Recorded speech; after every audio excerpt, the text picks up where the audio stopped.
E aí pessoal, tudo bem?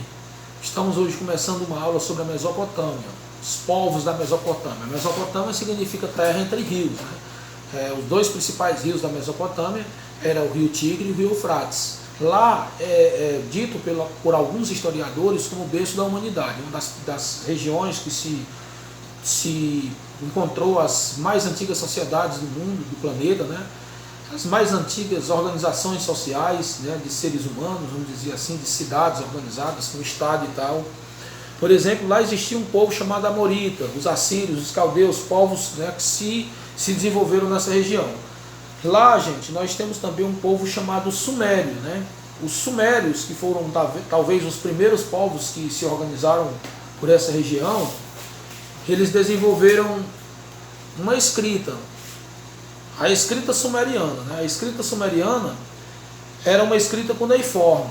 A escrita cuneiforme, gente, ela era feita de uma forma, tá aqui se espedaçando, gente, de uma forma de cunho, né? Eles tinham uma pecinha, talvez de bronze, de algum metal, que eles moldaram de uma forma que dava para esculpir um pedaço de argila. Só que a escultura, vamos dizer assim, era feita com argila mole, né? Eles tinham argila mole e faziam um símbolo com esse cunho, por isso escrita cuneiforme, em forma de cunho.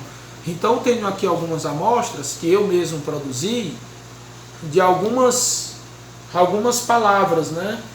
Por exemplo, essa palavra aqui significa rei, certo? Esse bloco de argila aqui que eu comprei e produzi, né?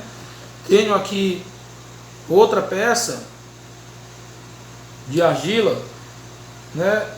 Por exemplo, esse lado aqui significa montanha. Essa outra parte aqui eu não estou entendendo bem porque quebrou um pouco, né? Quebrou um pouco. Essa outra parte aqui também está quebrada, mas dá para entender. Esse símbolo representa vaca, né? O que eles chamavam de vaca, né? Ia falar a palavra vaca, ia escrever, no caso, eles desenhavam esse símbolo aqui. No outro lado aqui eu desenhei o símbolo que representava o peixe, né? Eu coletei de alguns livros de história que eu tenho aqui. A andorinha eles desenhavam um pássaro, né? A cidade eles faziam só essa figura geométrica, né? Figura geométrica aqui em forma de L, eu não sei bem como é que é o nome dessa figura. Aqui eu tenho o barco. Olha a figura do barco. Não sei se está dando para vocês ver direito aí. Aqui eu tenho outra figura do outro lado, que é o cereal, que representava o trigo, né? Eu tenho o sol aqui também, né? O sol, na escrita cuneiforme, ele era dessa maneira. Na escrita cuneiforme, quando eles iriam escrever a palavra homem, eles escreviam dessa forma. A palavra cabeça, que eles iam escrever na escrita cuneiforme, eles faziam assim, desenhavam uma cabeça. Era muito restrito, né? Água, olha o desenho da água.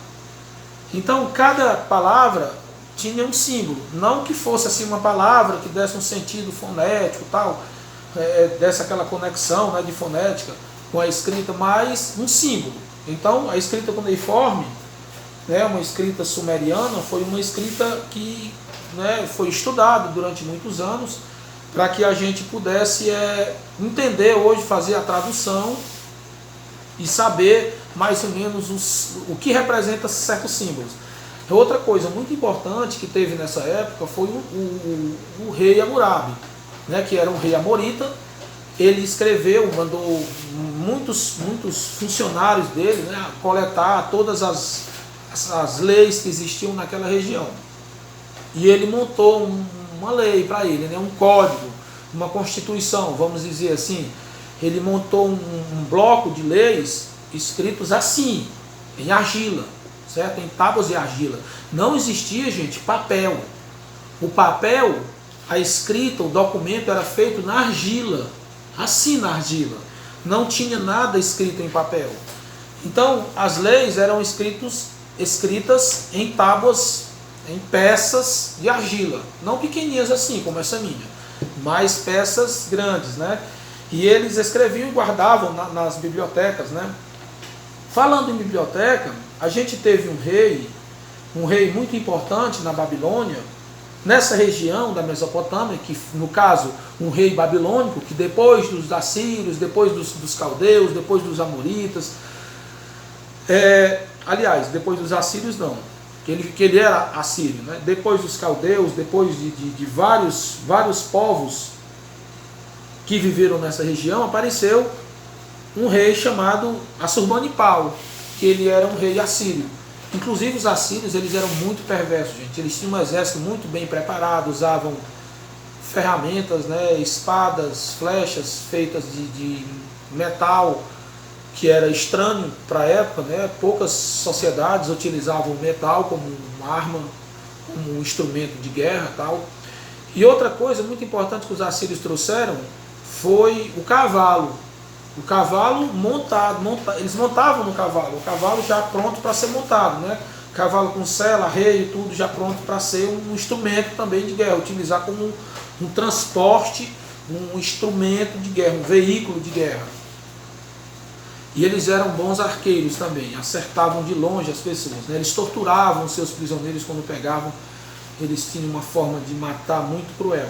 E falando aqui, voltando à questão desse rei Assurbanipal, ele fez uma biblioteca muito importante, que foi a biblioteca de Nínive. Lá nessa biblioteca de Nínive, inclusive Nínive era a capital, ele deixou muitos escritos importantes assim na argila, nas prateleiras, provavelmente prateleiras muito sofisticadas, né, para aguentar o peso desses livros.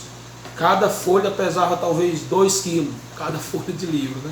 É claro que não tinha muitas argilas, muitos blocos de argilas escritos. É claro que eram poucas coisas, né? Tanto é que a própria escrita era restrita. A escrita ela era simbólica, de símbolo.